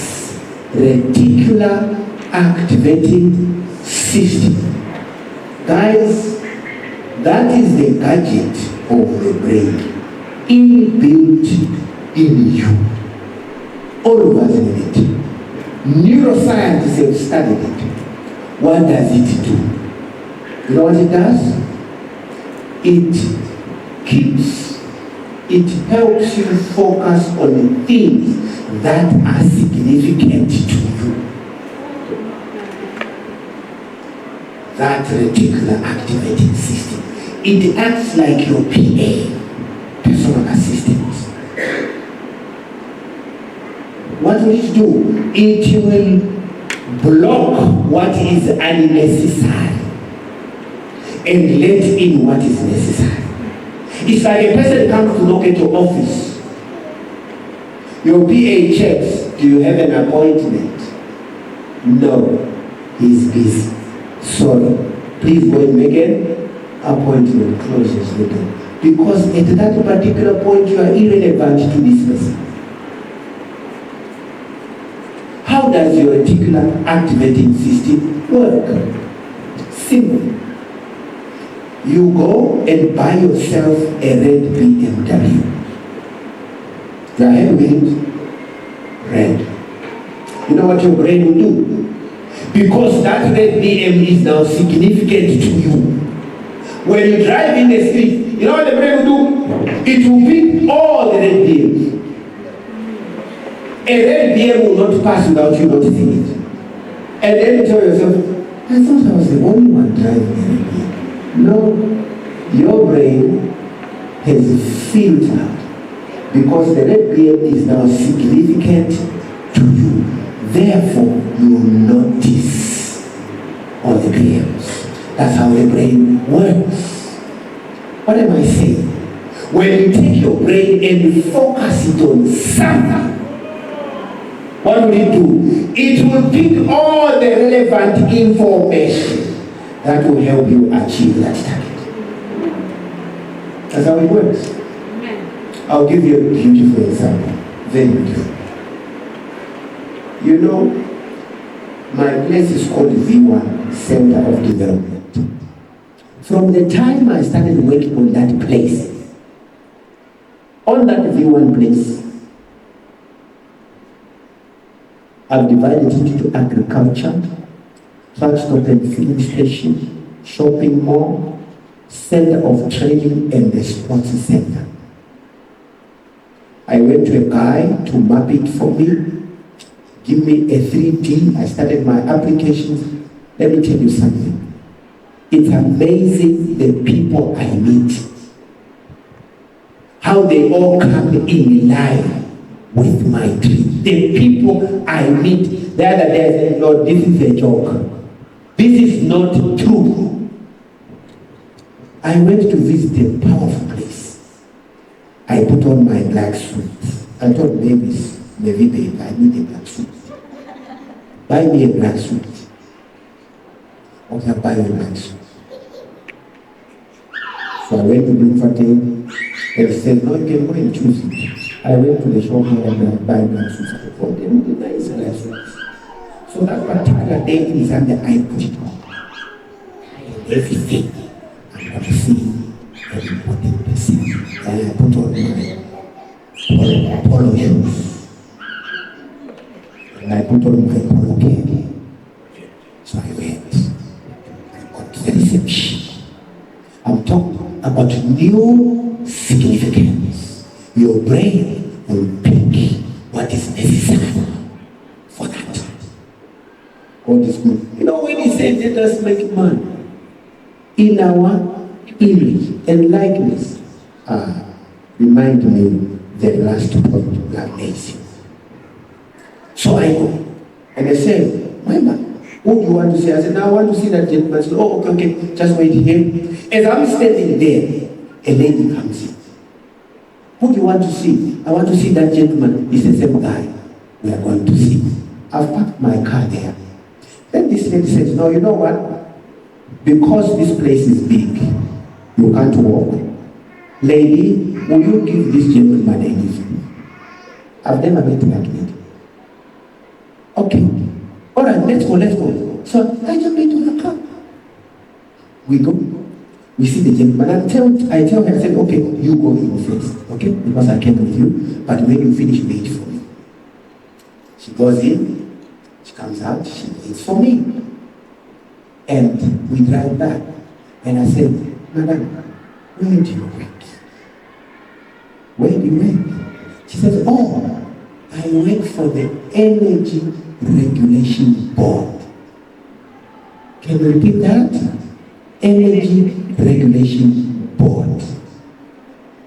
Now, those are the people. That's my last license. I've got all the other licenses. I got my junction license from the Road Development Agency. They have to allow me to infringe the road. I have that. I have the rezoning to commercial. I have that. But my last is ERP to allow me to order diesel and petrol and everything else. Now, this lady is the executive secretary of that board. I said to her, my application is coming. She says, send it. Take my cards. I took my cards. We parted ways. So the other day I phoned her. I said, hey, I'm almost. I said, when you are ready, submit your application to these guys. Blah, blah, blah. What am I telling you? Because it is significant to me. Are you with me? When something is, you know, God, the way when something is significant to you, God will bring information relevant to what you're about to do. That's why I put that gadget. New significance.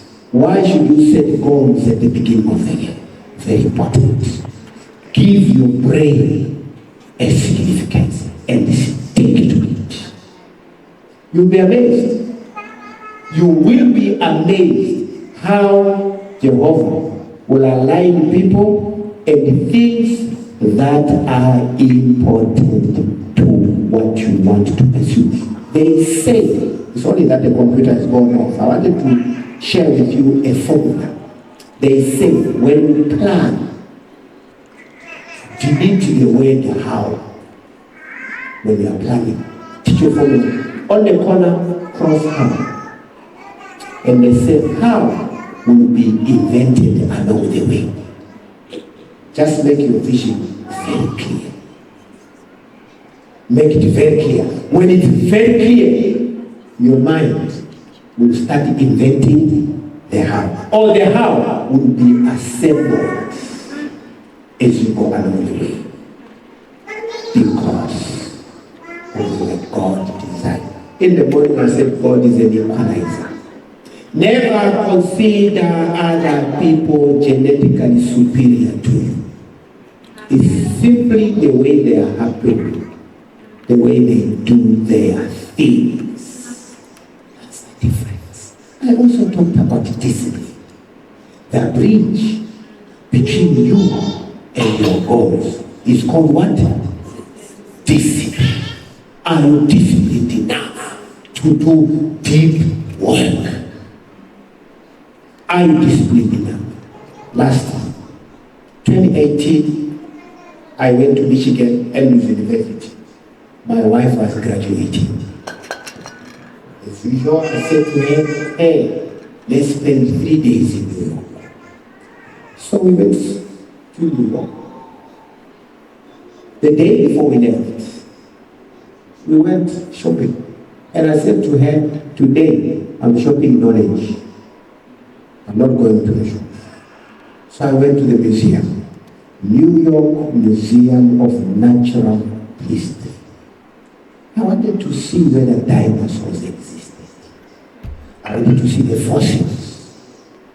So I went. I paid $28.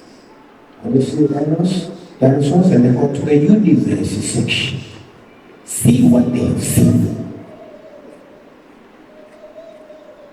What is that telescope? Is it the Hubble? The powerful one. Yeah.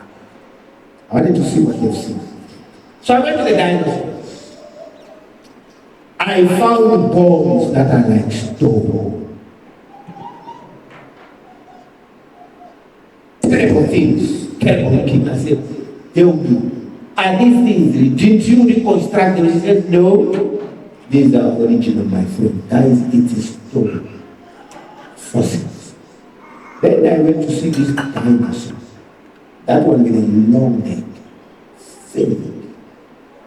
I said to the attendant there, I said, tell me, how many of the bones here have you reconstructed? And she showed me 7 bones. Part of the neck. She said, the rest is original. I mean, it's a skeleton you've never seen. So I said to myself, so it's true dinosaurs exist. He says, yes, it's true. Why do you doubt it? It's true. And I'm thinking of my indoctrination, my Christian, which eliminates dinosaurs. Because the Bible does not have the Ice Age. You know the geological column, right? There's a pre-Cambrian, Cambrian, Mesozoic, Ice Age, and all those things. The Bible doesn't follow that. The Bible tells you 6,000 years. But the geological column talks of billions of what? Millions of years. And the dinosaurs that lived to exist have existed before the Ice Age. They died because of the Ice Age. 2014, there was a meeting in Las Vegas, next to Las Vegas there, Faith and Science, where scientists were debating whether the dinosaurs existed or not, whether they were killed by the flood or not. A huge debate. Then we went to the Grand Canyon. You have heard of the Grand Canyon, right? Yeah, that's where they show the cross-section of the earth, the stones. And then they will show you, in these stones, they say there is a period of 240 million years that we cannot account for. Science. So I saw the dinosaurs. I didn't know whether to stick to 6,000 years or to believe them. Then I went to the US section. Now that excited me. So when I got there, I started looking at the planets. My friends, let me put these pictures of the planets. In the middle, there is a stone. That stone is magnetic. There's an attendant there. He tells you this stone existed before the earth. Touch it. I touched it. I said, but how can it exist before the earth? Because it's on the earth. You see, he says, no. It existed before the earth. Because the material it's made of is not found on the earth. Then he takes a piece of metal and sticks it. And so we have an argument there. It's there. When you go to New York, go to that museum, they will show you that thing. He says this thing was flying for millions of years, and it came and struck into the earth after it is coming to exist. States. I left that place. I didn't agree with that guy. I did because of Genesis. Then I went to look at the pictures.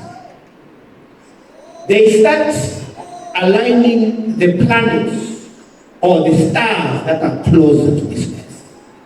This is what I saw. At that time, the closest, the furthest star, the Mark whatever 067, is 13.5 billion light years. Light years. They say the closest to us is the Proxima Centauri, 4.2 light years. That's why in the morning I was saying, you are an atom compared to the universe, an atom. Now, that 4.2 light is the nearest to us, to planet Earth. What is a light year?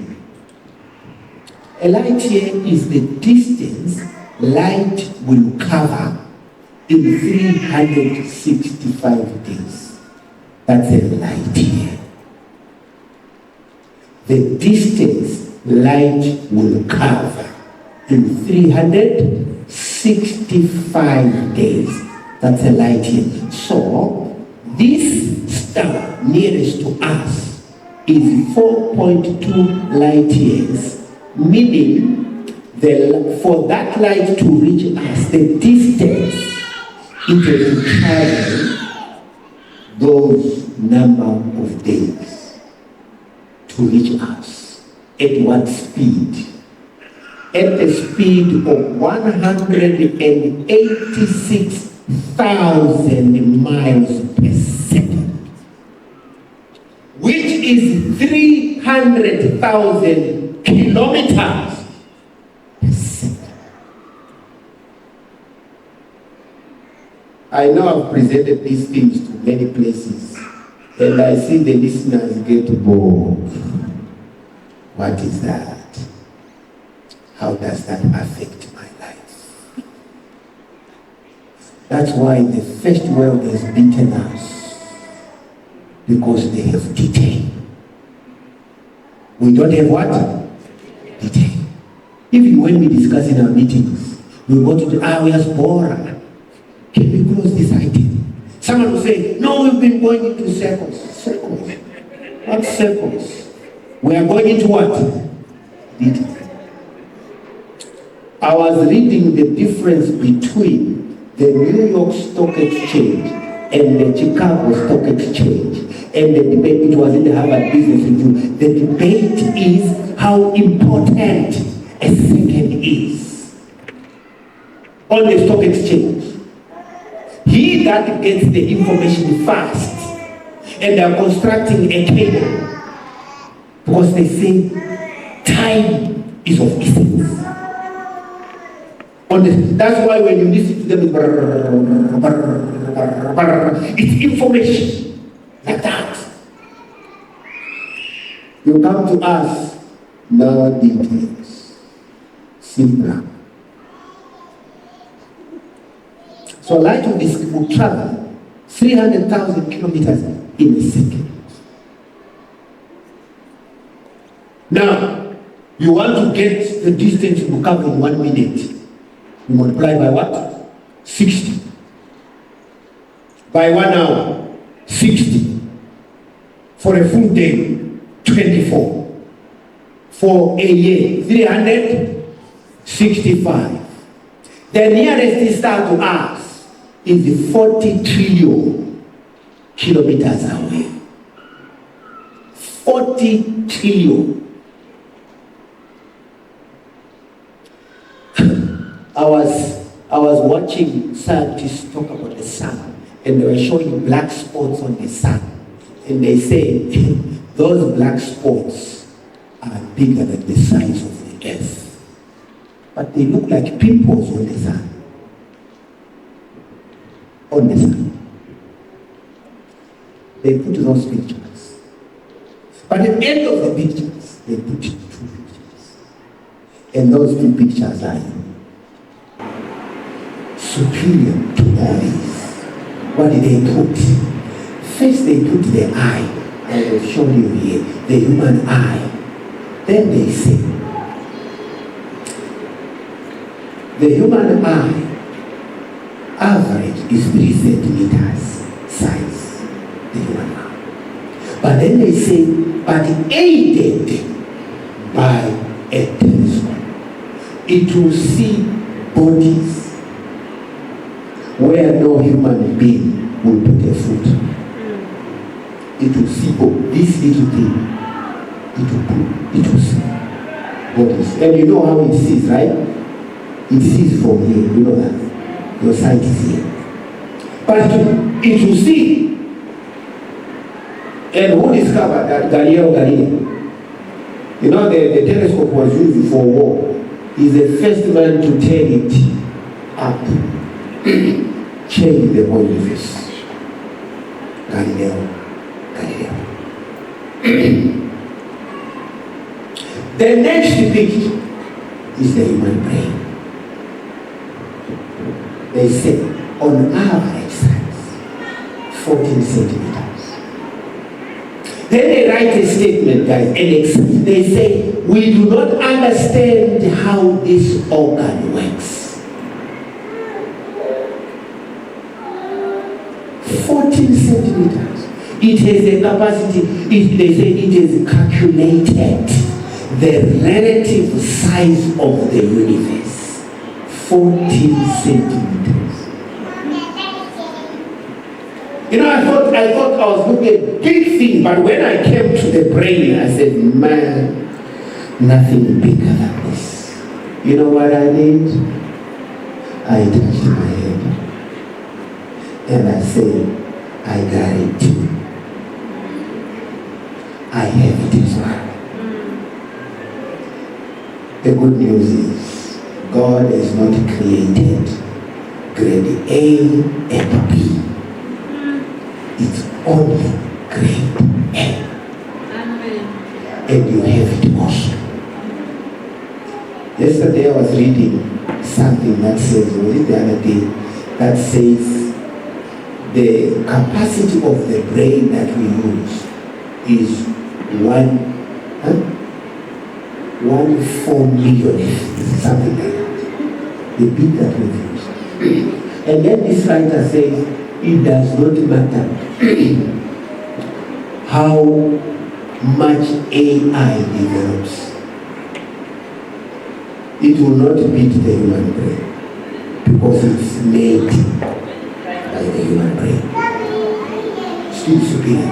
You know, I thought of Genesis 1:26 and God said, let us make man in our image, From that day, I became a very proud person. Oh yes, very pompous person. If I don't know it, I don't know it. If I know it, I know it, but I don't care what you know. I have the capacity to know it as well. So I'm saying to you, let me start with the ladies. Behind them, under the hands, the wings, the beautiful lady is something superior. Utilize it. Knowledge the tools. Something superior. Very, very superior. You need to have that mindset that says I'm able to. I am doing it. Because God put it there. The next time I go through your word that we say, they will show you. She said nothing against this. I also say in the morning, the greatest weapon in the hands of the oppressor is the mind of the oppressed. Because the oppressor convinces you can't be better than nothing. This is the worst. In life, we have put seeds in our hands. Our capital fair. My son is my friend. when we sit to talk, we talk like I'm not the father. We talk, we can cover a distance, we plan, we discuss science, we discuss politics, is a speaking here. He tells me how this works, what he does, and so different things. But the point I'm making, you have it too. You have it. Let me come to the gentleman. Under the skin of God, shave the heads, and you say there, and you bow the heads, you are not it. You are not it. Stop behaving expired. Looking down, unconcerned, looking lost. No. Don't. You have lost. And thank God for that. So I'm saying, I'm at home, open it you, happy it you. Because you know what it is. Amen. God put it in you to do everything. On condition, abide in